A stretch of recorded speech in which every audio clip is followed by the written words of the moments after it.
right motorcycle can make or break your riding experience. But with so many options out there, how do you know which one truly fits you? If you've ever felt overwhelmed by the choices, you're in the right place. Today we're cutting through the noise. We've gathered Honda's top motorcycles, from agile naked bikes to bold cruisers, and we'll break down exactly who each one is built for. Plus, we'll reveal our personal favorites at the end. Stick around, because by the end of this video, you'll have the clarity you need to choose your perfect ride. Chapter 1.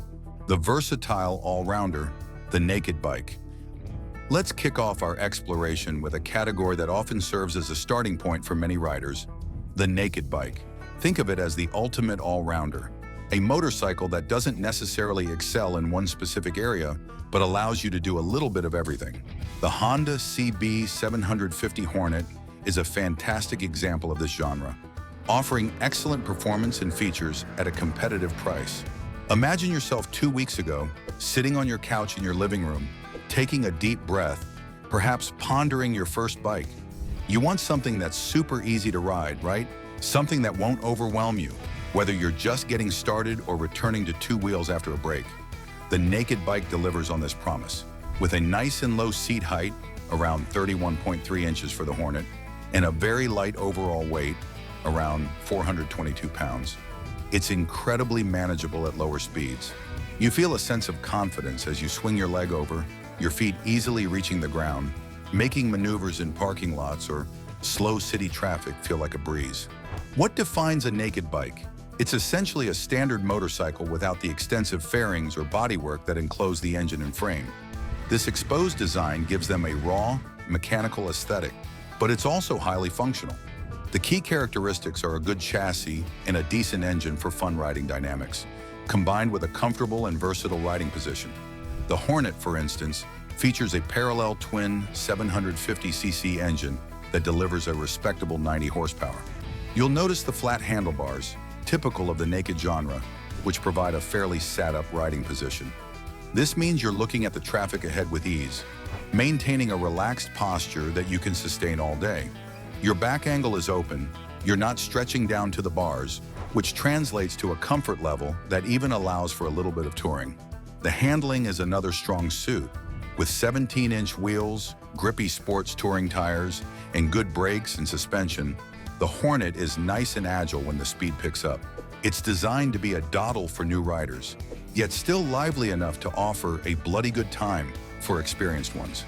The combination of its responsive engine and well-balanced chassis means that whether you're commuting to work, throwing some bags on for a couple of nights away, or even trying a track day, a naked bike is an excellent choice. However, while highly versatile, a naked bike might not be the most comfortable option for particularly tall riders. The open riding position, which is a blessing for many, can expose you to more wind blast at higher speeds compared to bikes with fairings.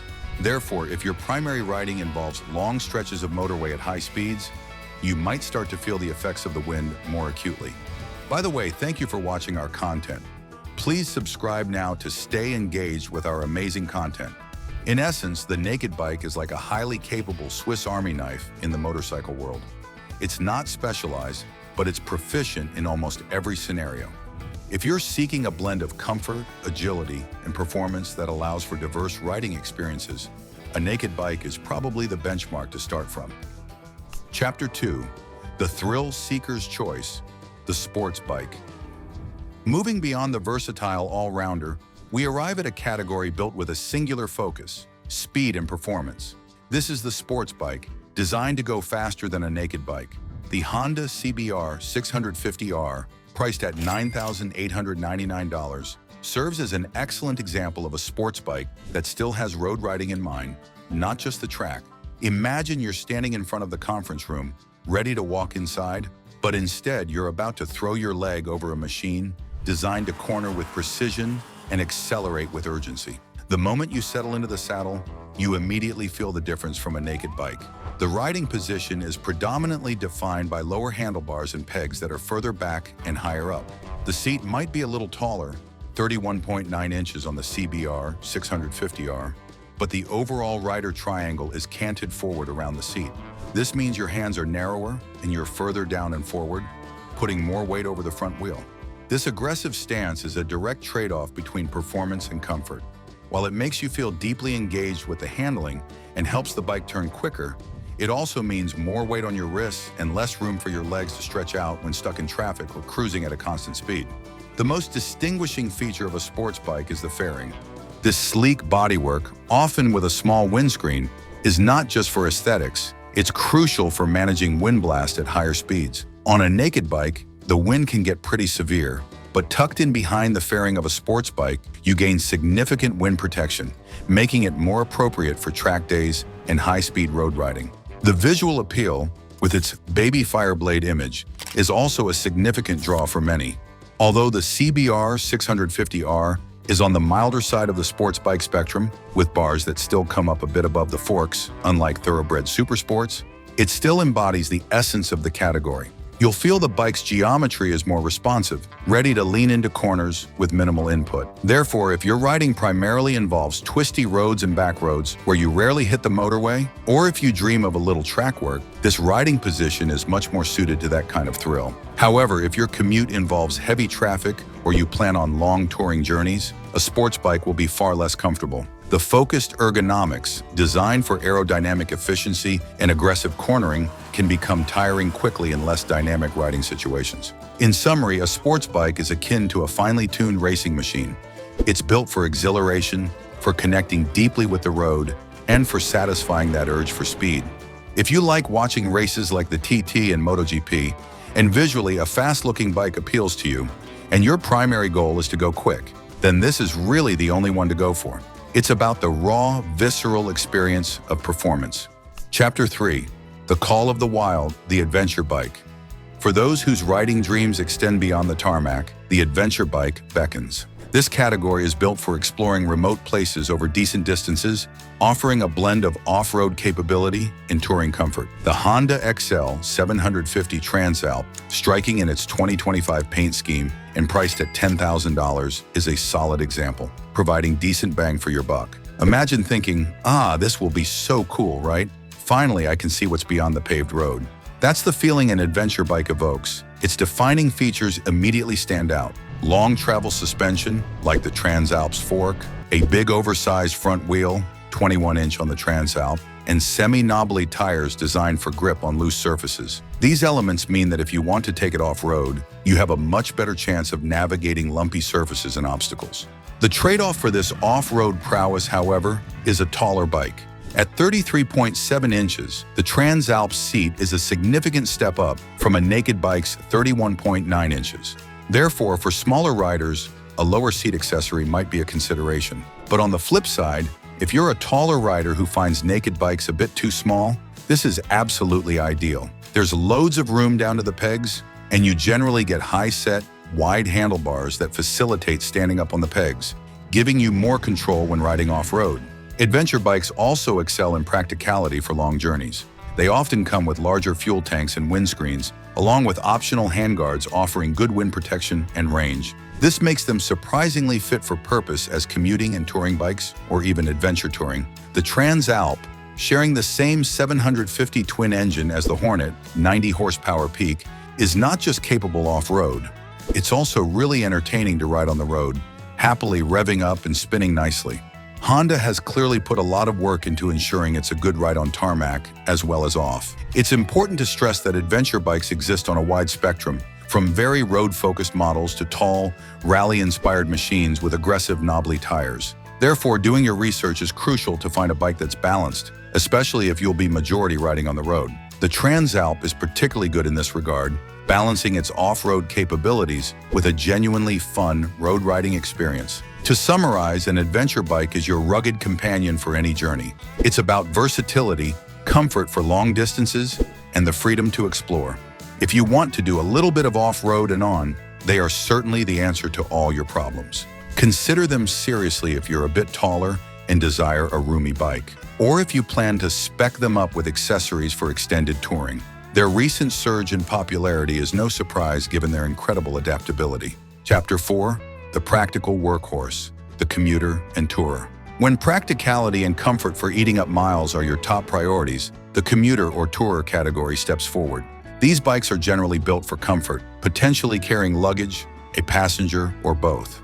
The Honda NC 750X, with its $9,499 price tag, exemplifies this class, offering lots of features for your money and plenty of comfortable convenience. Imagine feeling a sense of relief, knowing you have a bike designed to make your daily grind or your weekend escape as smooth and effortless as possible. The NC 750X features road-size wheels, decent brakes, a low-slung chassis, and a moderate seat height, all biasing it towards decent handling and usability on the road.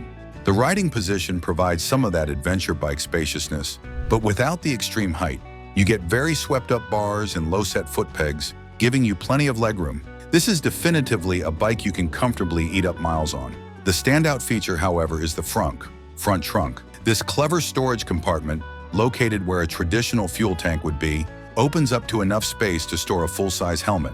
Therefore, if you commute and don't want to carry a sweaty helmet into the office, you can simply tuck it away. It's also perfect for a large lock. This is a brilliant feature, not common on many bikes, but typical of the storage options found in the commuter and tourer class. The fuel tank on the NC 750X is cleverly located under the seat, contributing to its low center of mass. The low center of mass, combined with a very long wheelbase, makes the NC 750X an exceptionally stable and reassuring bike to ride. It never feels top-heavy, making it pleasant on open roads and an absolute dawdle at lower speeds. Another convenience is the optional DCT, effectively an automatic gearbox. There's no foot shifter or clutch to operate, it's simply twist and go. You can choose automatic mode or manually select gears with left-hand switchgear. This technology is becoming increasingly common across manufacturers, further enhancing the convenience of touring-style bikes. However, while offering great comfort and storage, a commuter tourer typically prioritizes road dynamics and practicality over raw performance or aggressive off-road capability. They might not offer the same thrilling agility as a naked bike or the extreme off-road prowess of a dedicated adventure bike. In essence, the commuter tourer is like a comfortable, spacious sedan on two wheels. It's about stress-free travel and convenience. If you want to cover distances and do motorway riding, but don't need the off-road capabilities of an adventure bike, definitely look at something like this. Its road-biased chassis and lower stance offer better riding dynamics on the road. And for shorter riders seeking some adventure bike practicality, this type is ideal. Many consider it the ultimate commuter bike due to its storage, DCT option, and easy-to-ride geometry. Chapter 5. Urban Agility and Maxi Practicality. The Maxi Scooter. Lean heavily into practicality, and you'll find the Maxi Scooter. This category shares a similar vibe with the commuter/tourer, but truly leans into convenience and urban maneuverability. The Honda X-ADV 750, despite its adventure bike styling, is fundamentally a maxi scooter, offering a typical maxi scooter setup underneath. Imagine effortlessly gliding through city traffic, feeling a subtle thrill as you bypass congested lanes, thinking, "This is bad. Everyone will think now I'm stupid if I don't get through this jam." A maxi scooter offers big bike performance. The X-ADV 750, for example, shares the same parallel twin 750 engine as the NC 750X, meaning it's totally comfortable cruising at motorway speeds and doing 70 mph overtakes. You get good brakes, good suspension, plenty of tech, and a fairly spacious riding position comparable to a full-size motorcycle. The key difference, however, lies in the floorboards for your legs. This provides a lot of room to maneuver your feet and vary your knee angle, significantly enhancing comfort. You also get extra weather protection from the front end, keeping your feet dry even in wet conditions. While the X-ADV is slightly unusual with a 17-inch front wheel due to its adventure styling, most maxi scooters feature smaller wheels, often 15-inch front and rear, which contribute to their scooter-esque agile flickability, perfect for navigating town traffic. The riding dynamics are distinctly different. While the bar position might feel somewhat familiar, you sit in the contours of the seat with floorboards, giving you a sensation of sitting on a chair. Therefore, from a comfort perspective, this can be quite pleasant. But it does make the ride feel a little more passive compared to a motorcycle where you can weight the pegs and feel more connected to the bike. Despite this, maxi scooters are not short on grunt. Don't let the scooter image fool you.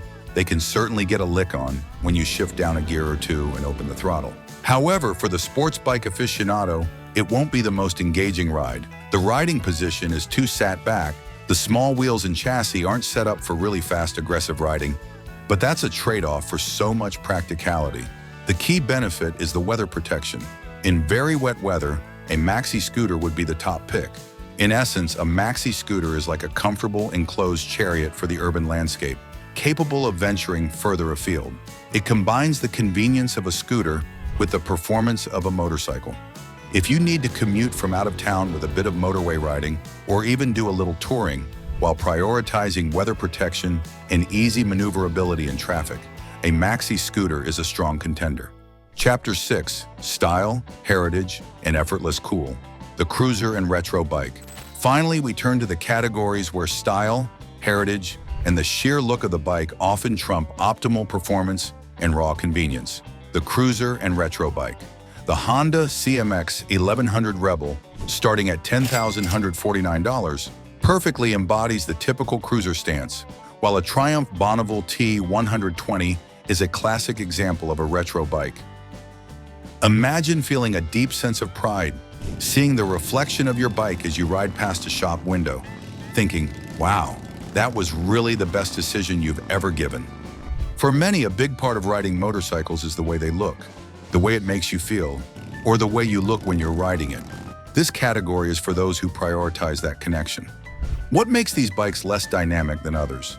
Often, it's an oversized front wheel, common for cruisers, a fairly relaxed geometry that prioritizes stability and ease of use over quickness of turning. You'll also frequently find single discs up front and less powerful brakes and simpler suspension.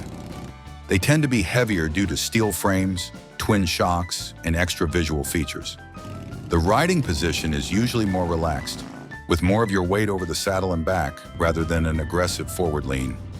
The Rebel 1100, to be fair, is on the more modern and capable end of the cruiser market. It's not too heavy, has decent suspension and brakes, and even a modern TFT dash for 2025. However, for the majority of cruisers and retros from other manufacturers, you'll find simpler chassis specs and less tech. This is partly to fit the heritage-inspired aesthetic and partly to provide that authentic riding experience that references older bikes or the characteristic straight-line comfort of a cruiser. Therefore, while they might not be built for blistering speed or aggressive cornering, their appeal lies elsewhere. You might find more heritage character in the engine configuration and the way it rides. The classic styling, the thumping engine, the relaxed pace, these all contribute to a unique emotional experience. Potentially, for shorter riders, this is a good field of bikes to look at, with cruisers especially being super low in the saddle and retros generally sitting a bit lower too. In essence, a cruiser or retro bike is like a timeless piece of art that you can ride. It's about slowing down, enjoying the journey, and making a statement without saying a word.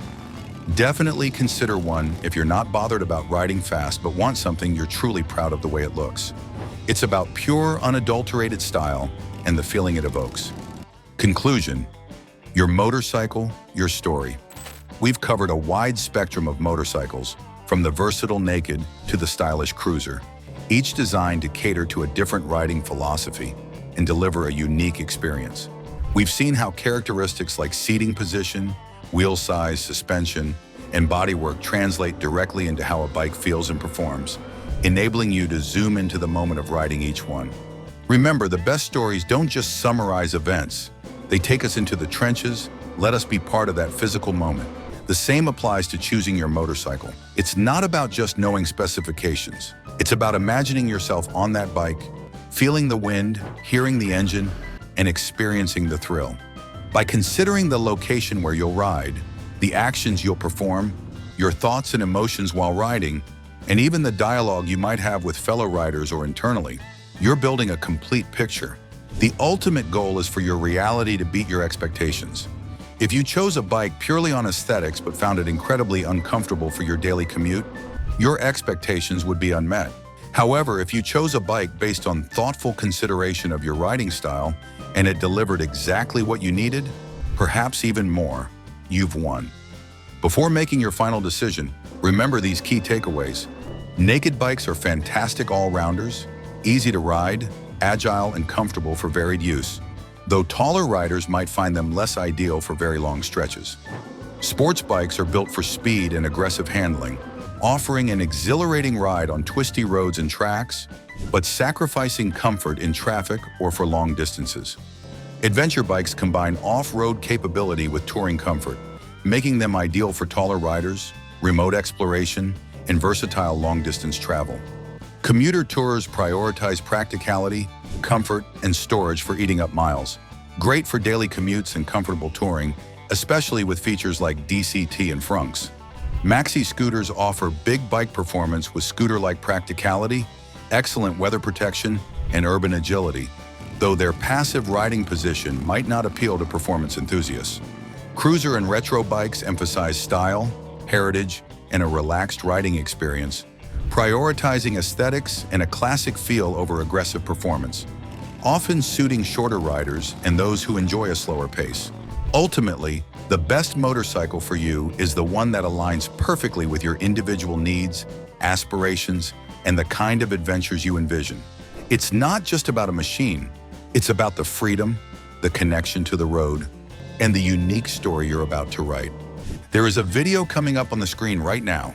Click it, watch it, and enjoy. Make sure to subscribe if you haven't yet.